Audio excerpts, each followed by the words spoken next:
Hey Leos, what is going on? My name is Matthew Oliver with Stillwater Alchemy, and this is your general reading for the month of March. So, Leos, here's the deal. This month we have many different astrological transits that are happening. So, I'm picking the ones that are most pertinent or that I find most interesting that are going to either benefit you or greatly activate you this month.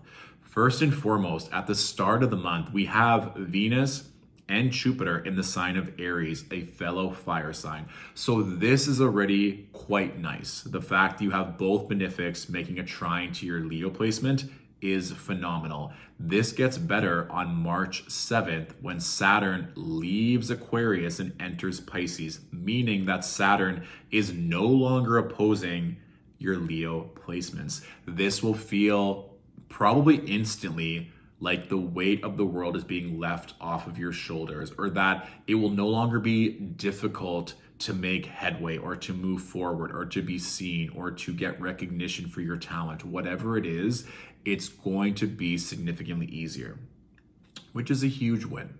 Fixed signs have been going through it ever since the nodal activation at the beginning of January when the North Node moved into Taurus and the South Node moved into Scorpio. So with Aquarius leaving a fixed sign, this is huge. And then Venus moves into Taurus on the 16th of March, and then Pluto will ingress into Aquarius on the 23rd.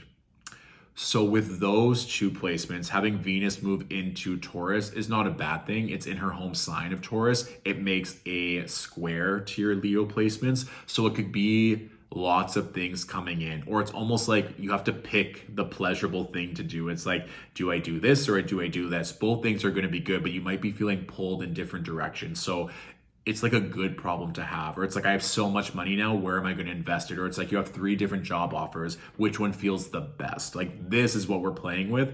And that Pluto moving into Aquarius at the end of March, given that Pluto is only going to be here for a few months before it retrogrades back into Capricorn, it's just going to give you a sneak peek of what to come.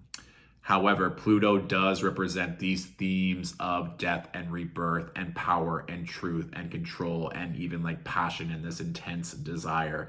So just know, and this might also be just something to note when Venus moves into Taurus mid-month, of like, where are you feeling called, or like, are you able to handle all this energy happening all at once? And maybe where do you need help to get grounded or to stay focused or to not allow all of this attention to consume you? Because with Pluto there, it can manifest in a couple of different ways, like that Pluto Sun, Pluto Moon, or Pluto opposing the ascendant, depending on where your Leo placement is. It can be a lot, or it can be like there's a lot expected of you.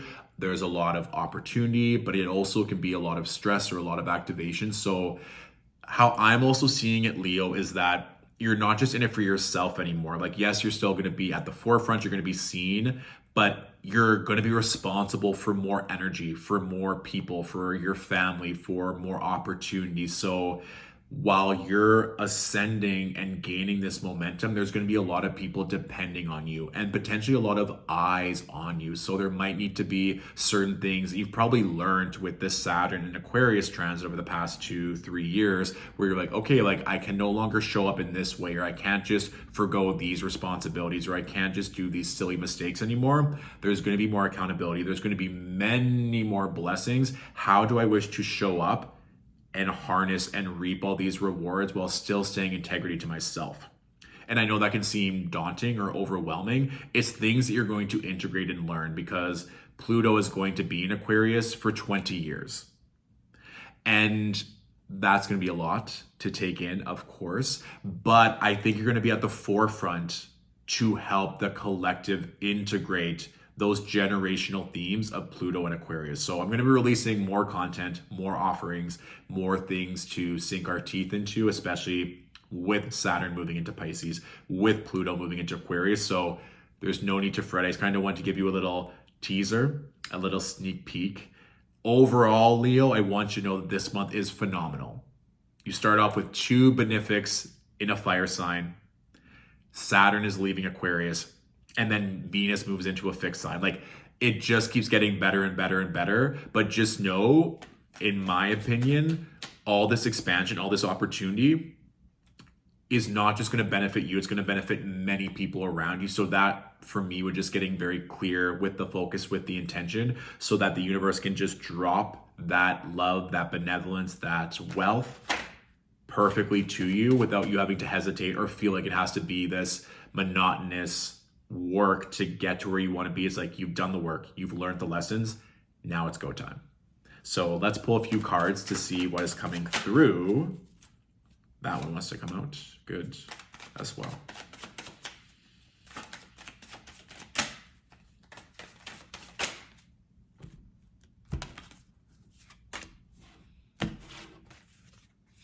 Good.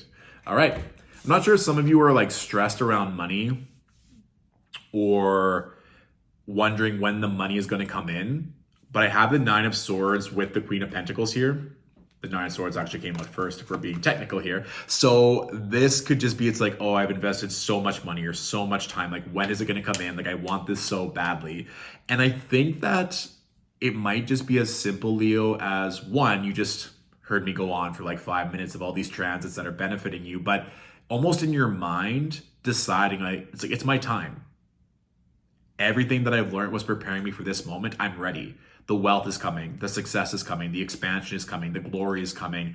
All eyes on me are coming. Like pumping yourself up, getting yourself in the right mindset to allow this in. Like, please be mindful of the words that you're speaking, the stories that you're telling. Like, we're still in Pisces season at the start of the month. We move into Aries season on March 20th, which is quite strong as well for all Leo placements, especially if you're a Leo rising, because the sun is your chart ruler. The sun is exalted in Aries, but just be aware that if you're feeling stuck, what are the words? What are the stories? What are the beliefs that you're telling yourself? Are you stressed out about money? Are you allowing stories around wealth or money from other people to influence you? Are you allowing stories of wealth, money, prosperity, opportunity from your past influence your current moment? And that can sometimes be an effect of a heavy Saturn transit. Like I said, Saturn has been in Aquarius on and off since March of 2020. So with that being said, that was basically the entire pandemic. It would be normal if there might be this apprehension or this subconscious fear of, what if it doesn't come? What if all this work is for nothing? What if I don't get the status, the recognition, the opportunity that I've been boasting about? It's coming, Leo. I just want you to be very firm in your thinking and your speaking. And there's also like no need to speak ill of yourself or others. Like, you don't need to tear down other people to get ahead. I don't think you're doing that. Also to just be very cognizant of certain things. Like, if you feel like a certain opportunity or investment is no longer aligned, or let's say someone is like stringing you along and you just don't feel right about it anymore, it's like, great, like I don't want to actually enter into this long-term commitment with this entity, with this business, with this lover that's actually not in alignment anymore, and I have to actually speak up. It doesn't mean you have to cut this off. It could also be like, I'm unsure, let me ask more questions, let me voice my opinion to get a solid answer. And then once you get that answer, it's likely that you will not feel stuck or anxious anymore. All right, so use your words. I mean, you're a Leo. Using that veracity, that fierceness. I was like, ferocity, fierceness? You know what I mean. Use your power, your prominence, your stature to express yourself. And I think that's really going to help with your mental health and with allowing the coins to flow in.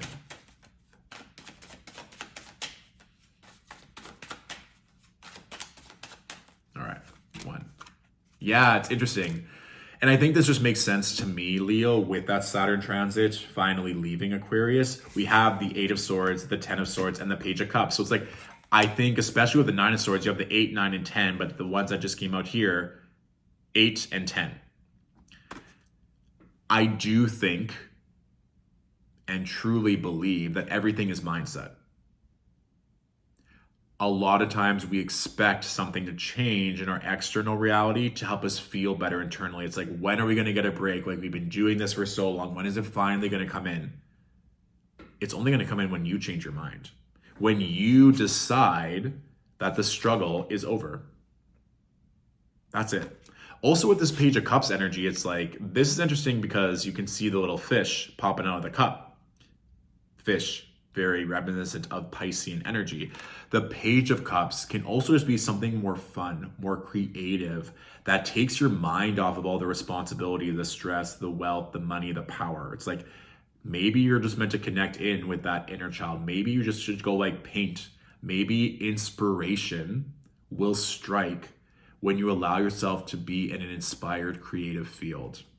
So this can also be an opportunity, Leo. And Leo, of course, the fixed sign, fixed fire. And sometimes our fixed energy can make us stubborn or rigid or want to be in an environment that we can control and feel safe in.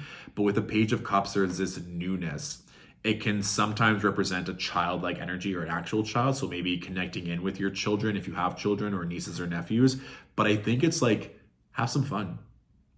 If you know that this wealth, money, and expansion is coming, what would you be doing if you knew that was coming in? Like for me, I'm revisiting the old OG episodes of Charmed, and I get so excited. Like I'm so passionate about that show and like the magic and the themes and the acting, everything. I love it. I feel like that show aged pretty well. It was shot, like it started in the late 90s, finished in the early 2000s, and I'm like, it's still great today. I'm saying that because I know for me, like, no matter how successful, rich I am in future timelines, I will still garner great enjoyment and passion from watching that show. So I know for me, it's like great if I want to be in a happy, excited state when I'm watching a TV show. Which TV show would that be? Well, I'd watch the one that it's going to bring me joy. And I get to do that every single day, thus putting me in an inspired, enjoyed state. And I just started recently doing that during Pisces season, which is very witchy and woo-woo in spirit.